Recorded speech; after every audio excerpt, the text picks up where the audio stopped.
bum ba-dum ba-dum bum ba-dum bum. Oklahoma memo to start my Oklahoma memo to start my Oklahoma memo to start my day.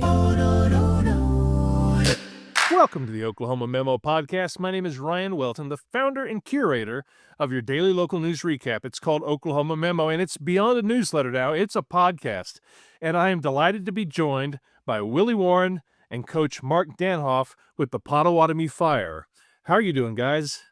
I'm doing great. Good. Thank you for having us. Well, you bet. It's almost basketball season here in Oklahoma. It's called the Basketball League, and Potawatomi Fire, they are a 3-time champion of said league. And Coach Dannhoff, you're a 3-time Coach of the Year of TBL. So I wanted to start, though, because as a Sooner fan, I don't know if you probably can't see it in my background, but I've got my Oklahoma flag. I'm an OU grad, and I've been a basketball junkie since the days of Wayman Tisdale. And Willie, I remember you. This is back in 2008. 5-star McDonald's All-American coming out of North Crowley, I believe it was, in Fort Worth. You come up to OU, and you and Blake took over. That was a 30-6 year. And it wasn't just you guys. It was Tony Crocker, Juan Patillo. You got Austin Johnson. And then you run through Morgan State, Michigan, Syracuse, and ended up playing North Carolina, the eventual champion in the Elite Eight. What are some of your favorite memories of that season? For me, being as young as I was, just the battling out in practice with older guys and being able to witness Blake's greatness on hand and being able to learn from a great coach and Coach Capel, who a lot of people don't know, played at Duke with Grant Hill. So, just being in that environment as young as I was, it was just amazing. I wish I would have soaked it more in at that time. Yeah, it goes awfully fast. And you were there a couple of years, and then you got signed by the Clippers. By the way, just strange aside, because I worked late, I would often watch the Clippers on the NBA On Demand channel. And you remember Ralph Lawler? Yeah. Love Ralph Lawler. And to this day, I quote Lawler's Law. Whoever gets to 100 first usually wins. But one of the things about... I don't know about now, though. They put 50 in. maybe 120. Right. Right. So one of the things, though, that I think people might not remember about you is that they remember Blake as being a dunker, could catch the alley-oop from way high and throw it down. You could throw it down also, and you would get to the basket pretty well also. A lot of times folks just stay behind the perimeter and shoot, but your game was both outside and inside. Yeah, it was. I'm not much of a high flyer now like I was back in the day, but I still like to try to balance it out a little bit. I've always believed that if you can shoot the ball, that makes the defense have to guard you further away from the basket, and that opened up driving lanes, not only for yourself, but for your teammates. You were a great shooter with the Sooners. I definitely remember that. As we segue or sort of move toward talking about Potawatomi Fire, if I could just ask you about your professional journey, Willie. You played in Israel, China, Hungary, Lebanon. I've only visited your basic European countries, your Great Britain, France, and all that. Did you have a favorite spot out of one of those stops, someplace that maybe would surprise us? You also played in Iran. Yeah. If we're going surprising, I didn't know what to expect because of what we, show on CNN and everything, I would probably go Beirut. If I just had to go surprising, because Beirut was beautiful. They're very cultural with our food. They have other outlets that you can do other than just sitting in the house and basketball in home. Beirut was very surprising for me out of all the places Qatar was nice as well, too, but I don't think that's surprising knowing that they just had the World Cup there for soccer not too long ago. So right. A bunch of people were hip to that already. And Beirut's kind of a beach city, isn't it? Yes. Yeah, I could take a beach anywhere. Right. So how did you end up with the Potawatomi Fire? Well, a lot of people don't know, but me and Chuck Guy, who's the man here in Potawatomi, everybody knows Chuck, and that's like a brother to me. I've always admired how he played the game, and I actually started off by just coming to watch them, here and there, just to support Chuck and his journey. I've always just, rooted for him throughout my journey. Always checked in with him when I was overseas, and even in the summertime, we have a little, we play in like money tournaments together. We battled it out separately when I was young, but when I got older, I was like, I like his energy. I would like to play with him. So, we've been playing together in the summer, and I joked about it a few years ago. I'm going to come down there with you. I'm going to come down there with you. And he was like, all right, I'm going to let him know.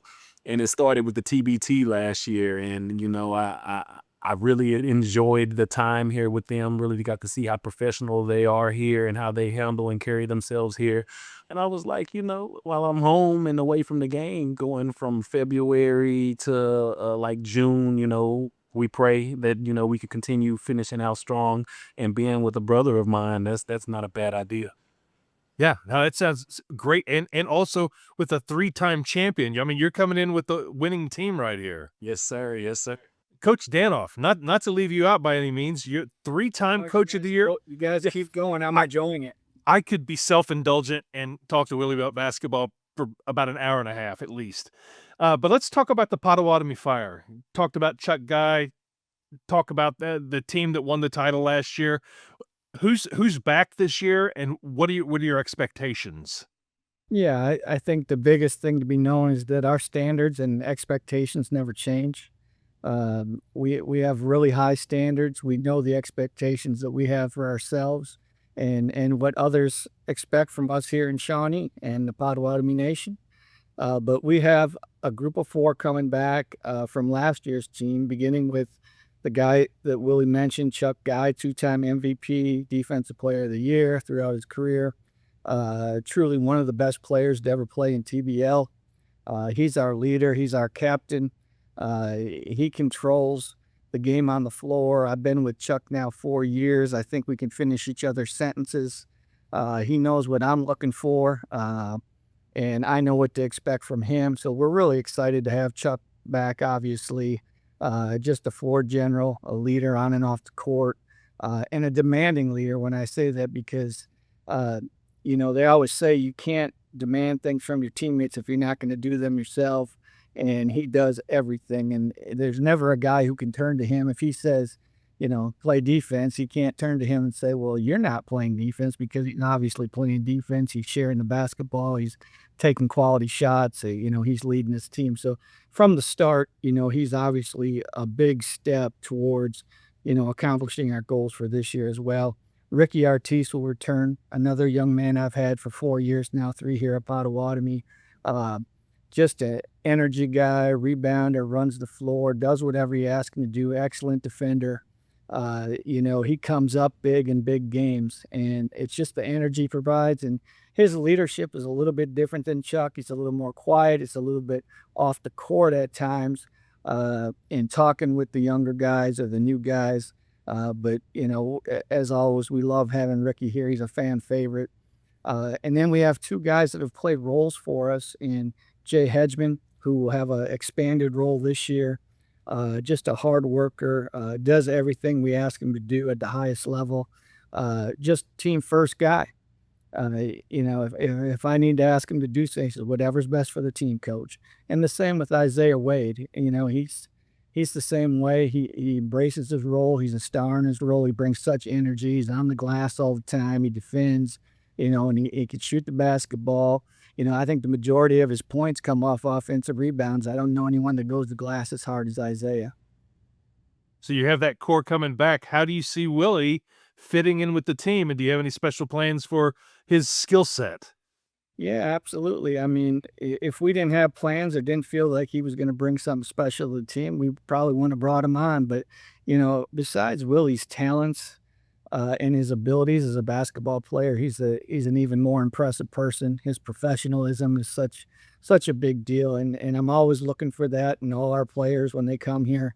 But he brings a calmness, his experience, his knowledge, his wisdom that he can share with the new guys, even with the guys who've been playing this for a long time. He brings something special that he can share and lead this team in a variety of different ways. Willie, it's it sounds like a mentor role. Oh, I'm at that age. Trust me, I've been heading in that direction. Like I said, I was coaching this past year at Nolan Catholic, head coach for JV varsity assistants. So I've been getting in these younger guys' ear for other than just these last few couple of days. It reminds me of something that Nick Saban always says about people who aspire to greatness.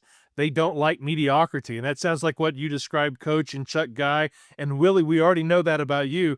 But what other sort of lessons do you want to impart to the other guys who may have aspirations beyond TBL? But like Coach said, just the professionalism. I had to learn at a young age that it's bigger than basketball. You can have all the talent in the world, but it's still a professional side of the game. And if you don't have that professional side down packed, then nobody's going to get to see that beautiful game that the Lord blessed you with. Season starts March the 5th. That's a Thursday. I presume Thursday night. FireLake Arena against a team called the ADS. Is it ADS Sentinels? Or I saw that they were out of like Converse, Texas. What do we know about them? Right outside San Antonio, brand new team to the league, really good organization. They're coming in wanting to make a splash their first year. Nothing could set the tone for them better than to come in and knock us off or compete with us at a high level. I know that we're obviously someone who's on everybody's target asterisk next to our name, and we know the target's on our back, but we wouldn't want it any other way, no matter who we're playing. But again, the Sentinels are a very good organization, very well coached, great ownership. So we really look forward to our first chance to meet up with them in a couple weeks. You mentioned great ownership, and that reminded me of something that I read about the basketball league. Is that one of the tenets of why this league exists is to be a part of the community. So if you could tell me a little bit about Potawatomi Fire, what they're all about in the community, and some of the things that they do off the court. Yeah, obviously we talk all the time about the larger purpose. What's our larger purpose besides going out playing basketball, competing, being successful on the court? It's what's off the court that impacts the community even more. We're going to go out and do autograph signing dates. We're going to have basketball camps. We're going to go to schools, to the Boys and Girls Clubs, interact with all the young youth of today who actually look up to our guys. After every game, we have a signing period where our players go out. We try to get them out of the locker room as soon as possible to go out to the table and sign on. There's anywhere from 50 to 150 kids out there wanting an autograph. And it's that kind of mentorship, that kind of leadership that just inspires these young kids to go out, whether it's basketball or not, just to reach their goals and believe that they can do whatever it is they want to accomplish in life, but they have someone to look up to and somebody who's a professional, who carries themselves in a way that they want to be like them someday in the future. Besides it being really good basketball, what else about the game day experience? It's you got to entertain the fans, and I see that the capacity of the stadium is like, or the arena is like 5,000. You get a whole bunch of people out there. What can they expect from a Potawatomi Fire game day experience? Well, on top of seeing a very good basketball team, two very good basketball teams play, our general manager and organization does a fantastic job of keeping the fans entertained. We get a really good crowd. The Shawnee community has been behind us extremely well. One of the greatest places to play within the league. But we have a dance team that performs throughout the game and entertains throughout the game, that's won awards by themselves. It's not just the basketball team. Our general manager and organization have won awards in the league as top organization, things like that. But the Fire girls will have entertainment during timeouts, halftime, whether it be a youth basketball league coming in and playing for 5 minutes during halftime. I know those kids just love that. Can't wait to come back. Whether it's performers, we always have a top-notch anthem singer at the beginning of the game. And then just with everything else going on throughout the game and the post-game signings and spending time with the players, things like that, it's just a really entertaining night. It's a fun night for everybody of all ages. And hopefully we perform at a level where we're successful, and the community and all the fans in the surrounding area have gotten behind us 100%. That's great to hear. But for those who maybe are not familiar with Potawatomi Fire or TBL, So where can they get tickets? I presume there are a few available for March the 5th. Yeah, they would just need to go to PotawatomiFire.com, and they can navigate from there to get tickets, whether it's general admission or if they want to buy season tickets, something like that. But March 5th is our first home game, and even if you don't get online and get that done before the first game, we're always happy to have you at any time. Just come on out, and I can't tell you how many people I've spoke to over the years that come out to one game, or somebody gave them a ticket and they come, and the next thing you know, they're season ticket holders. They're coming to every game. It just takes one time to come out and experience it, and you're just attached, and you want to come back every single time. So I get attached to teams of all sorts of different sports, but when they're not home, is there some place where they can watch you, like on YouTube or streaming service? Yeah, we have a streaming service, Panda streaming service, and you can go on to TBL TV and you can click in and purchase a season ticket or a game ticket. They're not very expensive, and you can watch our games when we're not at home, or if you can't, or if you can't make it to our place that night, you can watch it on streaming that night when we're at home. And when you're watching us at home, we've got the best streaming there is in the entire league. Our organization does a terrific job of making sure it's first class and the highest level, so you feel like you're right there the entire time. Sounds fantastic. Willie, are you excited for the first game? Oh, man, it feels like my rookie season all over again. So have there been a whole bunch of practice? How long is spring training or training camp? Yeah, training camp runs about 2 weeks. Just this last week, we had our first team meeting about a week and a half ago on Monday night, where we had a team dinner, took our physicals and met, talked about the culture, expectations and standards and things like that. And then we took the court the next day with a couple days of two-a-days, and then narrowed it down to one practice a day. We've had about 7, 8 practices now, with a little scrimmage last Sunday, and we have an exhibition game coming up this Saturday at 3 o'clock against the Memphis Lions, and then we'll have a few more days to prepare for our opening game against the Sentinels. So as I was looking things up, I saw that you beat the St. Louis Griffins for 2 of the titles. Who did you beat last year? Last year we beat the Capital Seahawks.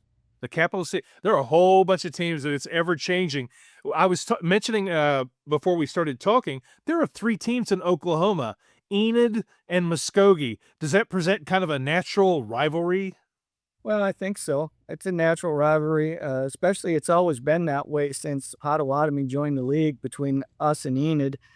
2 very well-run organizations, good, talented basketball teams, and it's always a competitive contest every time we face, because the guys know each other. They've either played against each other or with each other for a long period of time, and now they go head-to-head again throughout the TBL season. But now you add Muskogee in there, a team that originally started in Wichita, Kansas, and then worked its way down into Altus in Oklahoma, and now has moved down to Muskogee, and they've got a really good group over there. I think that organization has a chance to really excel. I actually, just strange self-indulgent note, I grew up in Muskogee, so there's that, but I live closer to Potawatomi Fire. Speaking of Potawatomi, you're playing for something bigger than just an organization. You're representing the tribe, Citizen Potawatomi. What is that honor and responsibility like? Me to take that, Willie? You done brought them 3 championships. I feel like you've been under a little more pressure than I've been. So I think the biggest thing is that we understand the impact we have, and really the impact we have had for the last 3 years, bringing the Shawnee community and citizens of Potawatomi Nation together behind one team. It's just been amazing what this team has done for the surrounding area, and everybody's talking about, have you seen the Fire? You know, how the Fire, they can't wait for the season to start. And they fall in love with our players, and they get to know them on a personal basis, and everybody gets behind us. So it's really been exciting and fun to watch that whole thing kind of develop over time. But we also understand the impact we have and the responsibility we have and who we're representing. And we take great pride in that on and off the court. And we want to go out and play to the best of our ability to represent them. This is their team. I always tell them, we are your team. We're your home team. And we want to represent you on and off the court to the highest level and be first class, all the way around. I've got one more question. What time is tip-off? Which for the exhibition or the Well, both. Okay, on the exhibition game this Saturday will be 3:00. But most our games, when they're night games, will be 7 p.m. So the And that's- Thursday night, March 5th, will be at 7:00. And that's at FireLake Arena, which is by the FireLake Casino. Yes, sir. It's hard to miss. Exactly. All right. Big sign that says FireLake Arena. Fantastic. Really, really nice to talk to you both. Maybe we can talk as the season progresses every once in a while. That'd be great. We'd love it. All right. For Willie, for Coach Dannhoff, I'm Ryan Welton with the Oklahoma Memo Podcast. We will talk to you later. Thanks for having me. Thank you.